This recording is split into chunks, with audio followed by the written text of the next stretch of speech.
Thank you, ma'am, for that wonderful introduction. Para na-overwhelm ako. Hindi ko kasi ako dito pa ako. No? Tama nga yung sinabi ng ating principal.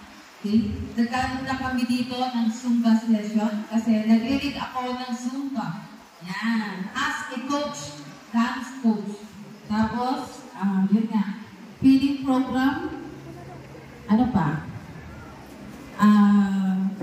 Yun, hair cutting, okay. At iba pa. So, fasten your seatbelt. Siguro, sandali lang po ako dito. Mga 3 oras. Pwede na po ba yun? Okay. So, allow me first to greet you. Okay? Naimbag na malang kadatayo amin na daganyan yung mga awat, Ilocano. Masantos yung araw magsikatayo namin. Magandang hapon po sa ating lahat. Lalong-lalo na, syempre, sa ating Chief Education Supervisor is JOD, walang iba, kundi si Dr. Edalberto Avalos, sir. Yan, ang ating nag-iisang rose. Baliktad ata, sir. Syempre, ang ating magandang principal, too. Principal ng elementary, Bunuan Bukig Elementary School, walang iba, kundi si Ma'am Agnes Kalitdan, ma'am. Yan. Ang ating representative dito sa barangay ng Bunuan Bukig, ang ating teacher. Teacher ko sa science na si Ma'am eh. Ang galing nito magturo. Walang iba kundi si Kagawad Cecilia Solomon. Ayan. Ang ating PTA President, walang iba kundi si Desiree Dean B. Marcela. Magandang hapon po. Sa kanyang mga kasamahan, sa PTA, mga members niya. Okay. So, naging PTA rin ako dyan sa kabila. Actually, kagagaling ko lang sa kabila. Sa high school naman. Okay? Sa ating mga naggagandahan at nagwagapuhan na mga school teacher ko dito sa Bunuan Bukig Elementary School. Ang iba't ibang DepEd officials natin. Sa ating mga magulang na naririto ngayon at syempre sa ating mga graduates na espesyal kayo ngayong araw na ito. Magandang hapon po sa ating lahat. Today, as you sit in your caps and gowns, you don't have gowns, but yan, anong tawag yan? Ha? Sablay. Sablay ba?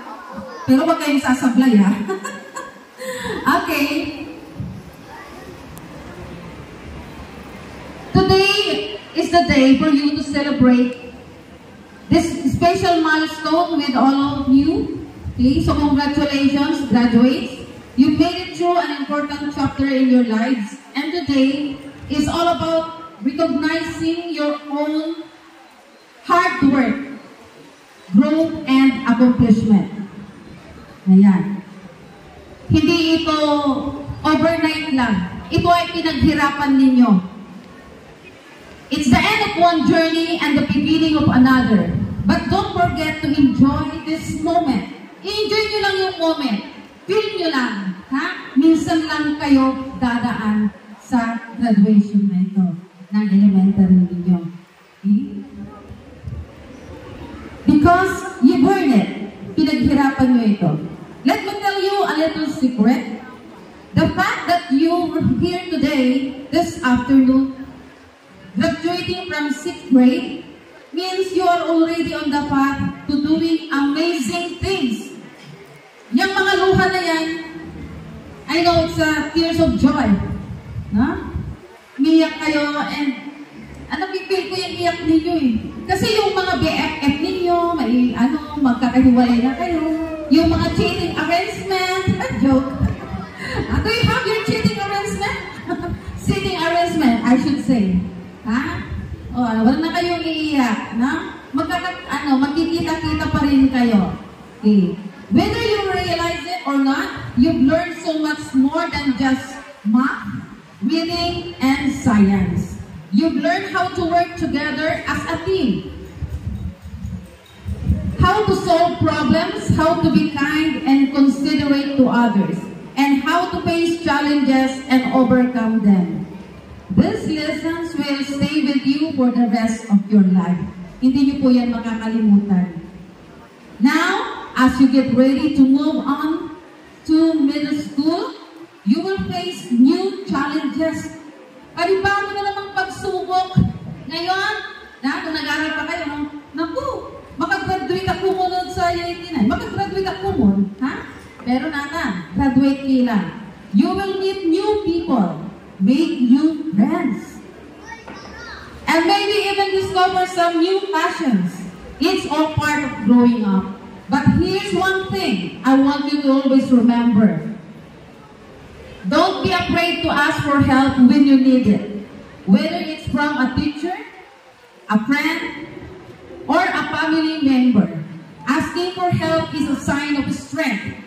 Kung hindi nyo kaya at meron kayong gusto malaman, magtanong lang kayo. Hindi po tayo Wonder Woman, hindi po tayo Superman. At hindi po weakness ang magtanong. No one succeeds alone. And it's okay to lean on others when you need to. When I was about your age, I graduated from 6th grade, just like you. I was excited, nervous, and full of questions about what middle school would be like. Ano kayang buhay ng, ano kayang high school life? I remember feeling a little unsure about some of the changes ahead, but I had something that helped me. My teachers, my family, and my friends. They encouraged me. They believed in me, and they reminded me that I could do anything I set my mind to. And guess what? I made it through, just like you will. In fact, I'm standing here today because of those same lessons I learned back when I was your age. Gusto nyo bang magkwento ako ng konti? Mga isang oras lang naman tungkol sa aking pag-aaral. This is not to brag, guys. Hello guys. But to inspire you.